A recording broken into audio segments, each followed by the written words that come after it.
नमस्कार दोस्तों, आप सभी का स्वागत है आईजी टेस्ट एजुकेशन चैनल पर।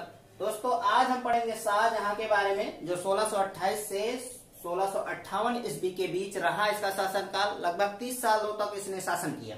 अब आपके दिमाग में एक बात उठ सकती है कि जहांगीर जो है 1627 में ही मर जाता है, तो ये शासन 1628 के बीच कैसे, एक साल का गैप कहाँ गया?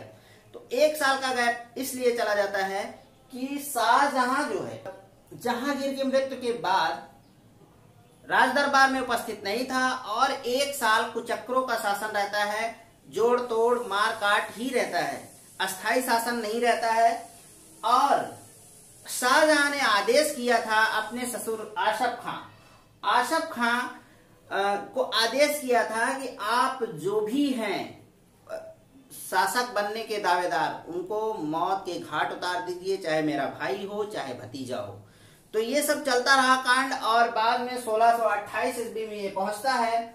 फिर ये जो है आगरा में अपना राज्याभिषेक करा लेता है। ये थी छोटी सी बात। अब हम लोग शुरू करेंगे इसके बारे में। और हाँ, अगर चैनल पर नए हैं तो सब्सक्राइब कर लीजिएगा। तो चलिए शुरू करते हैं। शाहजहां के बारे में बेसिक जानकारी पहले लेंगे। जोधपुर के शासक राजा उदय सिंह की एक पुत्री थी जगत गोसाई, जिसकी शादी कर दी जाती है किससे? जहांगीर से। और जहांगीर से पैदा होता है कौन? शाहजहां, खुर्रम। ठीक है। जगत गोसाई को जोधाबाई भी कहते हैं। कि गर्भ से 1592 ईस्वी में इसका जन्म हुआ था शाहजहां का। ठीक है। और इसे खुर्रम या शाहजहां कहते हैं। इसका पहले खुर्रम ही कहा जाता था, बाद में शाहजहां बना। और लाहौर में इसका जन्म होता है। ये था बेसिक। खुर्रम का विवाह आसफ खां की पुत्री, आसफ खां बहुत इंपॉर्टेंट है, क्योंकि शाहजहां के लिए बहुत इंपॉर्टेंट थे, क्योंकि इन्होंने बहुत बड़ी भूमिका निभाई शाहजहां को शासक बनाने में। क्योंकि जो भी दावेदार थे पद के, शासक बनने के, उनको आसफ खां ने ही मौत के घाट उतारा था। तो आसफ खां की पुत्री अर्जुमंद बानो बेगम से हुआ था, जिसे शाहजहां ने मलिका ए जमानी की उपाधि देता है। भाई कोई ऐसी उपाधि रही होगी जो बड़ी सुंदर रही होगी, तो जैसे कहते नहीं तुम बड़ी सुंदर हो, तो वैसे ही उस समय रहा मलिका ए जमानी की उपाधि, तो उसको दिया गया।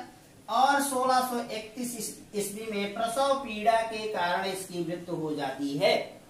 ठीक है। फिर आगरा में इसके शव को दफना दिया जाता है और संसार की सबसे प्रसिद्ध ताजमहल का निर्माण कराता है कौन? शाहजहां। आगे बात करेंगे 1628 ईस्वी को। 1628 ईस्वी में शाहजहां आगरा में जो है अबुल मुजफ्फर शहाबुद्दीन मोहम्मद साहिब किरण ए सानी, आपको सिर्फ किरण ए सानी याद रखना है, बाकी ये सब नहीं याद रखना है। आज का टाइम होता तो इसका नाम अवय नहीं करता किसी कॉलम में, इतना बड़ा नाम है। तो इन लोगों को कोई काम धाम तो था नहीं, जितना शब्द जोड़ सके जोड़ लो, तो ठीक है। उपाधि से गद्दी पर बैठ जाता है। ये तो हो गई बेसिक जानकारी शाहजहां के बारे में। अब बात करेंगे उसके छोटे मोटे झगड़ों, लड़ाई, युद्धों के बारे में। तो शाहजहां ने पुर्तगालियों के बढ़ते प्रभाव को, देख लीजिए एंट्री हो गया है पुर्तगालियों का। जानते हैं 1600 के आसपास विदेशी भारत में आने लगे थे, तो व्यापार करने के लिए। ठीक है। तो आज ये समय चल रहा है, करीब 30 साल हो चुके हैं, तो उसमें आए हैं। बाद में जब हम लोग मॉडर्न हिस्ट्री पढ़ेंगे तो ये सब नाम आपको बड़े धड़ल्ले से मिलेंगे, बड़े सारा इन्हीं का खेल है। तो पुर्तगालियों के बढ़ते प्रभाव को समाप्त करने से उद्देश्य से 1632 ईस्वी में हुगली कहाँ है? 1632 में व्यापारिक केंद्र पर अधिकार कर लिया। व्यापारिक केंद्र कौन था? तो हुगली था। ठीक है। लिखा नहीं गया है, मैं लिख दे रहा हूँ। हुगली था। हुगली कहाँ है? पश्चिम बंगाल में। अधिकार कर लेता है और आगरा के एक गिरजाघर को तोड़ डालता है। गुस्से में जो है अपना गिरजाघर तोड़ता है। ये पुर्तगालियों का रहा, तो उसने तोड़ दिया। शाहजहां के शासनकाल में सिख धर्म के छठे गुरु हरगोबिंद ने मुगलों से युद्ध किया, जिसमें सिखों की हार हो गई। यही है। और शाहजहां के शासनकाल में जीन बपिस्टे, ट्रेवनियर, पीटर मुंडी जैसे प्रमुख विदेशी इसके दरबार में आए। ठीक। शाहजहां के शासनकाल का प्रमुख अंश कि उसने काम क्या किए समाज के लिए। तो समाज के लिए उसने कुछ विशेष काम नहीं किया है, कुछ है क्या जो आपके लिए जरूरी है जानना, तो चलिए जान लेते हैं। शाहजहां ने सिजदा और पैबोस प्रथा का समाप्त तो कर दिया। सिजदा और पैबोस वेरी इंपॉर्टेंट है। और इसकी शुरुआत किसने किया था, ये आपके लिए होमवर्क है, आप आंसर कर सकते हैं कमेंट बॉक्स में, ठीक है। इसको शुरुआत कौन किया था सिजदा और पैबोस को, और समाप्त तो किया है, अभी बता रहा हूं कि शाहजहां ने किया है।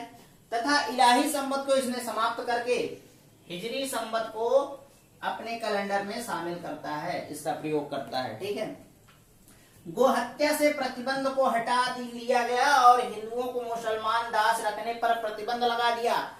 इस लाइन से आपको क्या पता चलता है कि शाहजहां जो है हिंदुओं के प्रति घृणा की भाव रखता था, गौ हत्या कराता था, मुसलमान दास रखने पर भी प्रतिबंध लगा दिया था, ठीक है।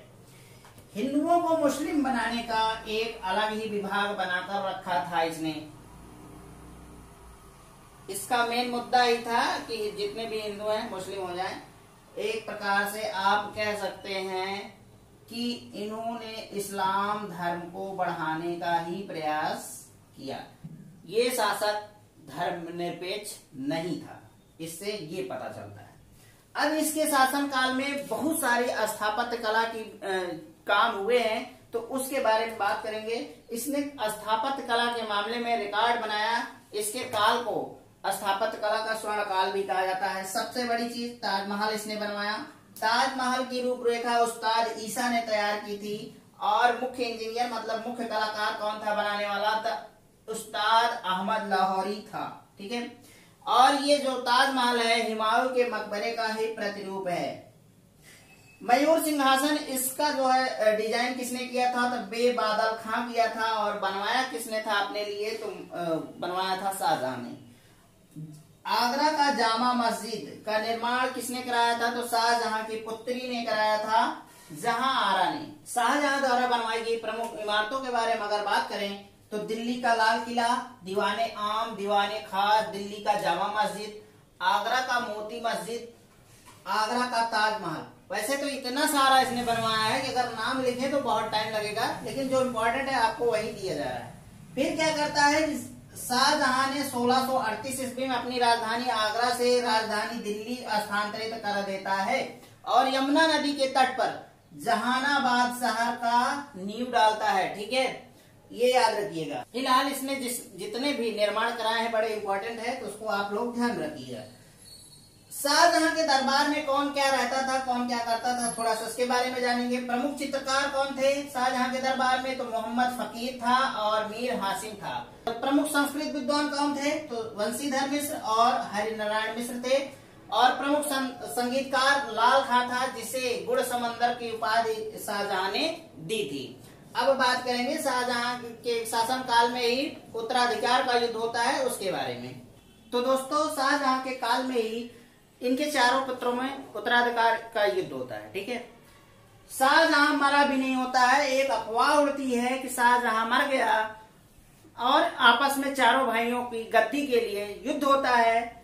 बात करें तो शाहजहां के कुल 14 संतानें हुई, जिनमें से 7 ही जीवित रहे और ये 4 लड़के थे और 3 लड़कियां जीवित रही। 4 लड़कों में कौन कौन था, दारा शिकोह सबसे बड़ा था, फिर शाह शुजा था, फिर औरंगजेब था, फिर मुराद था। और लड़कियों में जहां आरा थी, रोशन आरा थी, फिर गोहन आरा थी। ये 3 लड़कियां और 4 लड़के बचे। फिर होता क्या है कि इन सभी में सबसे सभ्य और सबसे पढ़ा लिखा दारा शिकोह ही था और इसको शाहजहां ने अपना उत्तराधिकारी चुना था। लेकिन ये सब जानकर उसके और तीनों भाइयों ने विरोध किया और आपस में भयंकर युद्ध हुआ। फिर होता क्या है कि औरंगजेब अंततः विजयी होता है, अपने चारों भाइयों को मार डालता है, मतलब तीनों भाइयों को मार डालता है और शाहजहां को कारावास में मरणोपर्यंत डाल देता है। पूरा जीवन शाहजहां जब तक जिंदा रहता है वो कारावास में ही रहता है और जब उसकी मृत्यु हो जाती है अंततः, तो इस तरीके से शाहजहां का शासनकाल समाप्त हो जाता है और औरंगजेब का शासनकाल आ जाता है। इस तरीके से शाहजहां का चैप्टर भी समाप्त होता है। आप लोग मुझे कमेंट करें कि आपको ये वीडियो कैसा लगा। अब बात करेंगे 10 क्वेश्चन होगा इस टॉपिक पर। अभी तक हमने जो पढ़ाया है तो आपको उसका आंसर करना है कमेंट बॉक्स में। तो आप लोग जरूर कमेंट करा करिए, इससे आपकी कॉन्फिडेंस में बढ़ोतरी होगी। तो चलिए 10 क्वेश्चन आपके सामने देता हूं। तो दोस्तों अब आपके सामने ये 10 क्वेश्चन है। पहला क्वेश्चन है, किरण-ए-शानी की उपाधि से किस मुगल शासक ने गद्दी पर बैठा था? ठीक है। ताजमहल किस मुगल शासक के मकबरे का प्रतिरूप है? मयूर सिंहासन को किसने बनाया था, अर्थात किसने डिजाइन किया था? शाहजहानाबाद शहर यमुना नदी के किस तट पर है? दाएं तट पर है या बाएं तट पर है? सिजदा एवं पैपोस प्रथा को किस मुगल शासक ने पूर्णतः समाप्त कर दिया था? शाहजहां के दरबार में आने वाले किसी एक विदेशी व्यापारी का नाम बताइए। शाहजहां का असल या वास्तविक उत्तराधिकारी कौन था जिसे शाहजहां ने स्वयं नियुक्त किया था? सिख धर्म के छठे गुरु का नाम बताइए। 9वां क्वेश्चन है, शाहजहां की पत्नी का नाम बताइए जिसके याद में ताजमहल बनवाया गया। और अंतिम है, आगरा मस्जिद का निर्माण किसने कराया था?